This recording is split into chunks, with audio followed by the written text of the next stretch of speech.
This video is for educational and informational purposes only. Please do your own research before applying. ప్రభుత్వ ఆఫీసుల్లో చేసే data entry operator ఉద్యోగాల కోసం recruitment చేసేందుకు అఫీషియల్గా నోటిఫికేషన్ అయితే వచ్చేసింది. ఈ ఉద్యోగాలకి సెలెక్ట్ అయిన వారికి నెలకి 30,000 వరకు జీతం అయితే ఇస్తారు. మన సొంత రాష్ట్రంలోనే పోస్టింగ్ అయితే ఉంటుంది. ఎలాంటి పరీక్ష పెట్టకుండా, ఎలాంటి అప్లికేషన్ ఫీ తీసుకోకుండా సెలెక్షన్ అయితే చేస్తున్నారు. Andhra Pradesh and Telangana male and female candidates అయితే అప్లై చేసుకోవచ్చు. అప్లికేషన్ని మీరు మెయిల్ చేయాల్సి ఉంటుంది. అప్లికేషన్ మీకు కొంచెం స్పెసిఫిక్గా ఉంటుంది. చివరి వరకు చూస్తే మీకు క్లియర్గా అర్థమవుతుంది. నేను ఇదే వీడియోలో నోటిఫికేషన్కి సంబంధించిన ఫుల్ డీటెయిల్స్తో పాటు ఇంపార్టెంట్ డేట్స్ అన్నీ చెప్తాను. వీడియోని మాత్రం చివరి వరకు చూడండి. అలాగే చాలామంది వీడియోస్ చూస్తున్నారు, అప్లికేషన్స్ చేసుకొని వెళ్తున్నారు, కానీ వీడియోస్ని లైక్ చేయడం లేదు. మీరు ఇచ్చే ఒక లైక్ మాకు ఎంతో ఎంకరేజ్ చేసినట్లుంటుంది. ఇలాంటి మంచి మంచి జాబ్స్ గురించి డైలీ అప్డేట్ చేస్తూ ఉంటాను. సో ఖచ్చితంగా ప్రతి ఒక్కరు వీడియోస్ని లైక్ చేసి స్కిప్ చేయకుండా ఎండ్ వరకు చూడండి. అలాగే మన ఛానల్కి వచ్చిన కొత్త వాళ్ళు ఎవరన్నా ఉంటే వీడియోస్ని లైక్ చేయడంతో పాటు ఛానల్ని సబ్స్క్రైబ్ చేసుకొని పక్కలో ఉన్న బెల్ సింబల్ని కూడా యాక్టివేట్ చేసి పెట్టుకుంటే నేను ఎప్పుడు కొత్త వీడియో అప్లోడ్ చేసినా మీకు నోటిఫికేషన్ ద్వారా అప్డేట్ అయితే వస్తుంది. నెక్స్ట్ డీటెయిల్స్లోకి వెళ్ళే కంటే ముందు ఎయిర్పోర్ట్స్ నుంచి అయితే భారీగా రిక్రూట్మెంట్ చేసేందుకు 3,500 వరకు ఉద్యోగాలకి నోటిఫికేషన్ రిలీజ్ చేశారు. వీటికి మినిమం 10+2 ఇంటర్ ఐటీఏ కానీ లేదా డిప్లొమా చేసిన Andhra Pradesh and Telangana male and female candidates అందరూ ఎలిజిబుల్ ఉంటారు. సెలెక్ట్ అయిన వారికి దాదాపు నెలకి 40,000 వరకు జీతం అయితే ఇస్తారు. దీనికి సంబంధించి కూడా నేను డీటెయిల్ వీడియో చేశాను. ఆ వీడియో మన ఛానల్లో ఉంటుంది. అదే వీడియో లింక్ని పైన ఇక్కడ కార్డ్స్లో ఇస్తాను. ఒకసారి ఈ డీటెయిల్ వీడియో కూడా చూసేసి ఇంట్రెస్ట్ అండ్ ఎలిజిబిలిటీ ఉన్న వాళ్ళు ఈ జాబ్స్కి కూడా అప్లికేషన్స్ అయితే చేసుకోండి. సో ఈ ఆపర్చునిటీ మీకు మన సెంట్రల్ గవర్నమెంట్ కింద పనిచేస్తూ మన హైదరాబాద్ బీబీ నగర్లో ఉన్న ఎయిమ్స్ వాళ్ళు అయితే ఈ 2026 ఇయర్కి సంబంధించి రిక్రూట్మెంట్ చేసేందుకు అఫీషియల్గా నోటిఫికేషన్ రిలీజ్ చేశారు. మీరు కావాలనుకుంటే ఇన్ఫర్మేషన్ మొత్తం ఇక్కడ ఇచ్చిన వీళ్ళ అఫీషియల్ వెబ్సైట్ నుంచి కూడా చూసుకోవచ్చు. ఈ వెబ్సైట్ని మీరు గూగుల్లో సెర్చ్ చేసినా వస్తుంది. ఇదే వెబ్సైట్ని నేను కింద డిస్క్రిప్షన్లో కామెంట్ సెక్షన్లో కూడా పిన్ చేస్తాను. మీరు అక్కడ నుంచి అయినా యాక్సెస్ చేసుకోవచ్చు. అలాగే కింద డిస్క్రిప్షన్లో కామెంట్ సెక్షన్లో మన Instagram, Telegram, WhatsApp channel links కూడా ఇస్తాను. మీరు వాటిని కూడా ఫాలో అవ్వండి. ఎందుకంటే నేను డైలీ వాటిలో ఇలాంటి గవర్నమెంట్ జాబ్స్తో పాటు ప్రైవేట్ ఇంకా వర్క్ ఫ్రమ్ హోమ్ జాబ్స్ గురించి అప్డేట్ చేస్తాను. మిస్ అవ్వద్దు అనుకుంటే మాత్రం ఫాలో అయితే అయిపోండి. సో పోస్ట్ వైజ్గా ఉండాల్సిన క్వాలిఫికేషన్ ఏంటంటే ఇందులో మీకు 2 టైప్స్ ఆఫ్ వేకెన్సీస్ ఉన్నవి. డిఓ డాటా ఎంట్రీ ఆపరేటర్ ఒకటి, ల్యాబ్ టెక్నీషియన్, ఈ 2 రకాల వేకెన్సీస్ ఉన్నవి. ఫస్ట్ ఈ ల్యాబ్ టెక్నీషియన్కి ఉండాల్సిన క్వాలిఫికేషన్ మీరు ఫస్ట్ ఎసెన్షియల్ ఇంపార్టెంట్, డిజైరబుల్ అనేది అది ఇంపార్టెంట్ కాదు, అది ఉంటే ప్రిఫరెన్స్ ఇస్తారు కానీ మీకు ఎసెన్షియల్ ఉంటే సరిపోతుంది. సో ల్యాబ్ టెక్నీషియన్కి ఉండాల్సిన essential qualification bachelors degree in microbiology, laboratory technology లేదా లైఫ్ సైన్సెస్లో చేసిన వాళ్ళు ఎలిజిబుల్ ఉంటారు. ఎవరైతే డిస్టెన్స్ ఎడ్యుకేషన్ చేసి ఉంటారో ఇప్పుడు నేను చెప్పిన ఈ క్వాలిఫికేషన్లో వాళ్ళైతే క్లియర్గా నాట్ ఎలిజిబుల్ అని చెప్పి కూడా వాళ్ళు క్లియర్గా నోటిఫికేషన్లో ఇచ్చారు. తర్వాత డాటా ఎంట్రీ ఆపరేటర్ ఉద్యోగానికి అయితే మీకు 2 టైప్స్ ఆఫ్ క్వాలిఫికేషన్స్ ఉంటే ఎలిజిబుల్ ఉంటారు. ఫస్ట్ది వచ్చేసి graduate with data entry work knowledge, అంటే ఏదో ఒక డిగ్రీతో పాటు డాటా ఎంట్రీకి సంబంధించిన వర్క్ నాలెడ్జ్తో పాటు టైపింగ్ స్పీడ్ కూడా ఉండాలి. ఇంగ్లీష్లో అయితేనేమో 40 వర్డ్స్ పర్ మినిట్, తెలుగు లేదా హిందీలో అయితేనేమో 30 వర్డ్స్ పర్ మినిట్ అయితే ఉండాలి. లేదా సెకండ్ క్వాలిఫికేషన్ వచ్చేసి bachelors degree in computer application లేదా ఇన్ఫర్మేషన్ టెక్నాలజీ లేదా కంప్యూటర్ సైన్స్ చేసిన వాళ్ళు ఎలిజిబుల్ ఉంటారు. సో ఇలా ఈ డాటా ఎంట్రీ ఆపరేటర్కి అయితే 2 టైప్స్ ఆఫ్ క్వాలిఫికేషన్స్ ఉన్నాయి. అంటే 2 టైప్స్ ఆఫ్ క్వాలిఫికేషన్స్లో ఏ క్వాలిఫికేషన్ ఉన్నా ఎలిజిబుల్ అయితే ఉంటారు. ఈ డిజైరబుల్ క్వాలిఫికేషన్ అనేది అది మ్యాండటరీ అయితే కాదు, కాకపోతే అది ఉంటే మీకు ప్రిఫరెన్స్ అయితే ఇవ్వడానికి ఛాన్స్ అయితే ఉంటుంది. సో ఒకవేళ ఇప్పుడు నేను చెప్పిన క్వాలిఫికేషన్స్ మీకు లేకపోయినా సరే మీ ఫ్రెండ్స్ అండ్ ఫ్యామిలీ మెంబర్స్లో ఎవరికి క్వాలిఫికేషన్ ఉన్నా వాళ్ళకి ఈ వీడియో అయితే షేర్ చేయండి, చాలా యూజ్ అవుతుంది. నెక్స్ట్ ఉండాల్సిన ఏజ్ లిమిట్స్ వచ్చేసి ల్యాబ్ టెక్నీషియన్కి మినిమం సేమ్, అంటే మీకు రెండు వాటికి సేమ్ ఉంది. మినిమం 21 నుంచి మ్యాక్సిమం 35 ఇయర్స్ ఏజ్ ఉన్న వాళ్ళ వరకు male and female candidates applications అయితే చేసుకోవచ్చు. నెక్స్ట్ మీకు శాలరీ ఎలా ఉంటుందంటే డాటా ఎంట్రీ ఆపరేటర్ ఉద్యోగాలకు సెలెక్ట్ అయితే నెలకి 20,000 జీతం ఉంటుంది. ల్యాబ్ టెక్నీషియన్ ఉద్యోగాలకు సెలెక్ట్ అయితేనేమో నెలకి 30,000 వరకు జీతం అయితే ఉంటుంది. నెక్స్ట్ సెలక్షన్ ప్రాసెస్ ఎలా ఉంటుందంటే ఎలాంటి ఎగ్జామ్ అంటే వాళ్ళు క్లియర్గా ఒక పాయింట్ ఇచ్చారు. ఫస్ట్ ఏంటంటే అప్లై చేసుకున్నాక మీ అప్లికేషన్స్ని చెక్ చేస్తారనమాట, మీరు ఎలిజిబుల్ కాదా అని చెప్పి. ప్యూర్లీ మెరిట్ బేస్ మీదే సెలెక్ట్ చేస్తారు. మీకు రిటర్న్ టెస్ట్ అనేది వాళ్ళు ఒక పాయింట్ ఇచ్చారు. ఏంటంటే ఒక పోస్ట్కి 50 అంటే 50 కంటే ఎక్కువ అప్లికేషన్స్ వస్తే అప్పుడు ఎగ్జామ్ పెట్టడానికి చూస్తామని చెప్తున్నారు. సో, కంపల్సరీ ఎగ్జామ్ ఉంటుందని చెప్పి వాళ్ళు క్లియర్‌గా నోటిఫికేషన్‌లో ఇవ్వలేదు.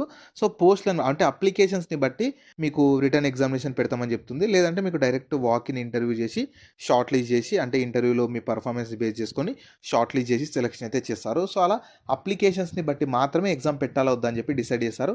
లేదంటే మీకు ఓన్లీ ఇంటర్వ్యూ కండక్ట్ చేసి ఫైనల్ సెలక్షన్ మీకు ఇంటర్వ్యూలో మీ పర్ఫార్మెన్స్ ఇంకా క్వాలిఫికేషన్ అవన్నీ బేస్ చేసుకొని సెలక్షన్ అయితే చేస్తారు.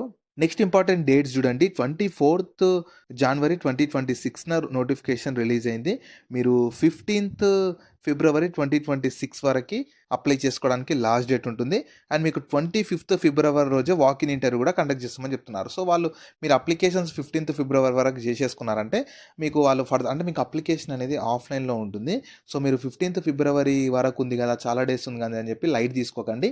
మీరు అప్లికేషన్ అనేది ఆఫ్‌లైన్‌లో పంపితే అది వెళ్ళడానికి కొంచెం టైం పడుతుంది కాబట్టి వెంటనే చూసి ఇంట్రెస్ట్ అండ్ ఎలిజిబిలిటీ ఉంటే వెంటనే అప్లై చేసుకోండి. అండ్ మీకు tentative walk in interview date కూడా ఇచ్చారు. 25th ఫిబ్రవరి 2026 అని చెప్పి. సో, మీకు ఆ రోజు ఇంటర్వ్యూ ఉండొచ్చు. అంటే మీ అప్లికేషన్స్‌ని బట్టి వాళ్ళు ఆ ఇంటర్వ్యూకి ఎవరెవరు సెలెక్ట్ అయ్యారని చెప్పి అప్డేట్ చేసి ఇంటర్వ్యూస్ కండక్ట్ చేసి సెలక్షన్ అయితే చేస్తారు. సో, మీకు అప్లికేషన్ ప్రాసెస్ కొంచెం స్పెసిఫిక్‌గా ఉంటుంది. క్లియర్‌గా చెప్తాను చూడండి. మీరేందంటే ఇక్కడ ఇచ్చిన ఫస్ట్ వీళ్ళ అఫీషియల్ వెబ్‌సైట్‌కి వెళ్ళాలి. ఈ వెబ్‌సైట్‌ని మీరు గూగుల్‌లో సెర్చ్ చేసుకున్న వస్తుంది. ఇదే వెబ్‌సైట్‌ని కింద డిస్క్రిప్షన్‌లో, కామెంట్ సెక్షన్‌లో కూడా ఇస్తాను. అందులో కూడా ఏందంటే మీకు జస్ట్ అప్లికేషన్ ఫామ్ ఉంటుంది. నోటిఫికేషన్ పీడిఎఫ్‌లోనే కింద అప్లికేషన్ ఫామ్ ఉంటుంది. నేను హైలైట్ ఏందంటే కింద డిస్క్రిప్షన్‌లో, కామెంట్ సెక్షన్‌లో మీకు direct application form PDF link కూడా ఇస్తాను. అంటే పీడిఎఫ్ కూడా ఇస్తాను. మీరు డైరెక్ట్ డౌన్లోడ్ చేసుకోవచ్చు. కింద డిస్క్రిప్షన్‌లో, కామెంట్ సెక్షన్‌లో. దాన్ని ఏందంటే మీరు డౌన్లోడ్ చేసుకొని మీ నియర్ బై నెట్ సెంటర్‌కి వెళ్ళి ప్రింట్‌ఔట్ తీసుకోవాలి. ప్రింట్‌ఔట్ తీసుకున్నాక అప్లికేషన్ ఫామ్ మొత్తం ప్రింట్‌ఔట్ తీసుకున్నాక దాన్ని ఫిల్ చేయాలి. ఫిల్ చేశాక దానికి కొన్ని డాక్యుమెంట్స్ అటాచ్ చేయాలి. ఓన్లీ జిరాక్స్ మాత్రమే. ఏ డాక్యుమెంట్ అటాచ్ చేసినా జిరాక్స్ మాత్రమే చేయాలి. ప్రతి దానిపైన మీరు సైన్ చేయాలి. ఎడ్యుకేషన్, ఏజ్ లిమిట్‌కి, క్వాలిఫికేషన్, ఎక్స్‌పీరియన్స్ ఏమైనా ఉంటే ఎక్స్‌పీరియన్స్ అన్నీ కలిపి అప్లికేషన్ ఫామ్‌కి అటాచ్ చేయాలి. అప్లికేషన్ ఫామ్ ఫిల్ చేయడంతో పాటు దానికి అటాచ్ చేసేసి మీ నియర్ బై పోస్ట్ ఆఫీస్‌కి వెళ్ళాలి. పోస్ట్ ఆఫీస్‌కి వెళ్ళి ఒక ఎన్వలప్ తీసుకోవాలి. ఎన్వలప్ పైన application for the contractual post of అని చెప్పి ఏ పోస్ట్‌కి ఎలిజిబుల్ ఉన్నారో, ఏ పోస్ట్ ఇంట్రెస్ట్ ఉందో ఆ పోస్ట్ నేమ్ రాసేసి ఆ అంటే ఆ ఎన్వలప్ పైన ఆ పోస్ట్ నేమ్ రాసేసి ఆ ఎన్వలప్ లోపల అప్లికేషన్ ఫామ్ ఫిల్ చేసిన అప్లికేషన్ ఫాము ఇంకా అప్లికేషన్ ఫామ్ ఎలా ఉంటుందో కూడా చూస్తాను. అప్లికేషన్ ఫాము ఇంకా ఇక్కడ ఇచ్చిన సర్టిఫికేట్స్ అన్నీ కలిపి ఎన్వలప్ లోపల పెట్టేసి మీరు స్పీడ్ లేదా రిజిస్టర్డ్ పోస్ట్ ద్వారా ఇక్కడ ఇచ్చిన address doctor Rahul Narang PIRCOH department of microbiology AIIMS Bibi Nagar Telangana 508126 ఈ లొకేషన్కి పంపాలి. 15th ఫిబ్రవరి లోపు ఇది అక్కడికి చేరాలి. అలాగే మీరు అంటే దీన్ని మొత్తం ఒక సింగిల్ పీడిఎఫ్గా చేసేసి దాన్ని పంపాల్సి ఉంటుంది. ఇక్కడ ఇచ్చిన మెయిల్కి కూడా మీరు పంపాలి. onehealth.aimsbbn@gmail.com ఈ మెయిల్కి కూడా పంపించాల్సి ఉంటుంది. అప్పుడు మీ అప్లికేషన్ కంప్లీట్ అయినట్లు. వాళ్ళు మీకు ఫర్దర్గా మీ అప్లికేషన్స్ని బేస్ చేసుకొని సెలక్షన్ ప్రాసెస్ గురించి అప్డేట్ చేసి సెలక్షన్ చేస్తారు. మీకు అప్లికేషన్ ఫామ్ అయితే ఇలా స్క్రీన్ మీద కనిపిస్తున్నట్లు ఉంటుంది. సో, ఇక్కడ రైట్ సైడ్లో మీ ఫోటో అతికించి మీ డీటెయిల్స్ అన్ని క్లియర్గా స్టెప్ బై స్టెప్ అన్ని క్లియర్గా ఇస్తూ కిందకి స్క్రోల్ చేసి మీ ప్లేస్ ఎక్కడి నుంచి అప్లై చేస్తున్నారు, ఏ డేట్ రోజు, సిగ్నేచర్ ఆఫ్ ద క్యాండిడేట్ గారు మీ signature, name of the candidate గారు మీ నేమ్ ఇచ్చేసి అప్లికేషన్ని మీరు పంపాల్సి ఉంటుంది. క్లియర్ ఇక్కడ మళ్ళీ చెప్తున్నాను ఎక్కడికి పంపాలి ఏందని చెప్పి 15th ఫిబ్రవరి లోపు doctor Rahul Narang PI regional coordinator for one health RCOH department of microbiology AIIMS PB Nagar Telangana pin code వచ్చేసి 508126 ఈ లొకేషన్కి 15th ఫిబ్రవరి లోపు మీరు పంపించారంటే సరిపోతుంది. అలాగే మీరు ఆన్లైన్ అంటే మీరు మెయిల్ కూడా చేయాల్సి ఉంటుంది. ఇక్కడ ఇచ్చిన అంటే దాన్ని మొత్తం అప్లికేషన్ ఫాము ఇంకా సెల్ఫ్ అటెస్ట్ చేసిన ప్రతి డాక్యుమెంటు మీరు ఒక PDF లాగా చేసి onehealth.aims.bbn@gmail.comకి పంపిస్తే అప్పుడు మీ అప్లికేషన్ కంప్లీట్ అయిపోతుంది. సో, వాళ్ళు ఫర్దర్గా మీకు అప్డేట్ అయితే చేసి సెలక్షన్ చేస్తారు. ఈ ఆపర్చునిటీ మన సెంట్రల్ గవర్నమెంట్ కింద పనిచేస్తూ మన హైదరాబాద్లో ఉన్న ఎయిమ్స్ వాళ్ళు all India institute of medical sciences వాళ్ళైతే ఈ ల్యాబ్ టెక్నీషియన్ ఒకటి, డాటా ఎంట్రీ ఆపరేటర్ ఈ 2 రకాల వేకెన్సీస్ కోసం రిక్రూట్మెంట్ చేసేందుకు అఫీషియల్గా నోటిఫికేషన్ అయితే రిలీజ్ చేశారు. ఇవి పర్మనెంట్ జాబ్స్ అయితే కాదు, మీకు కాంట్రాక్చువల్ బేస్ కిందనే రిక్రూట్మెంట్ చేస్తున్నారు. కాకపోతే మీకు ప్రజెంట్ అంటే మీకు మ్యాక్సిమం పొడిగించడానికి కూడా అవకాశం ఉంటుంది మీ పర్ఫార్మెన్స్ వాళ్ళ రిక్వైర్మెంట్ని బట్టి. కాబట్టి క్వాలిఫికేషన్ ఉండి ఖాళీగా ఉన్నాం అనుకునే వాళ్ళు యూటిలైజ్ చేసుకోవచ్చు. వేకెన్సీస్ అయితే తక్కువ ఉన్నవి ఇవన్నీ ఆలోచించకండి. ఎన్ని వేకెన్సీస్ ఉన్నా ప్రతి ఒక్కరు కొట్టేది ఒకటే జాబ్. సో, సిన్సియర్గా ప్రిపరేషన్ ఉండి సిన్సియర్గా అటెండ్ అయ్యారనుకో క్వాలిఫికేషన్ ఉండి సో వాళ్ళకి రావడానికి ఛాన్స్ ఉంటుంది. కాబట్టి వేకెన్సీస్ గురించి ఆలోచించకండి. ఫీ లేదు, మ్యాక్సిమం ఎగ్జామ్ లేకుండా సెలెక్షన్ చేయడానికి స్కోప్ ఎక్కువ ఉంది. కాబట్టి ఇంట్రెస్ట్ అండ్ ఎలిజిబిలిటీ ఉంటే మాత్రం అవకాశాన్ని మాత్రం వదులుకోకండి. సో వీటికి సంబంధించిన లింక్స్ అన్ని వీడియో కింద డిస్క్రిప్షన్‌లో అలాగే కామెంట్ సెక్షన్‌లో పిన్ చేశా చూడండి. అలాగే మీ ఫ్రెండ్స్ అండ్ ఫ్యామిలీ మెంబర్స్ అందరికి కూడా షేర్ చేయడం మాత్రం మర్చిపోకండి. మీకు జాబ్స్ గురించి ఎలాంటి డౌట్స్ ఉన్నా సరే కింద కామెంట్స్‌లో అడగండి. నేను ప్రతి కామెంట్‌కి రిప్లై అయితే ఇస్తాను.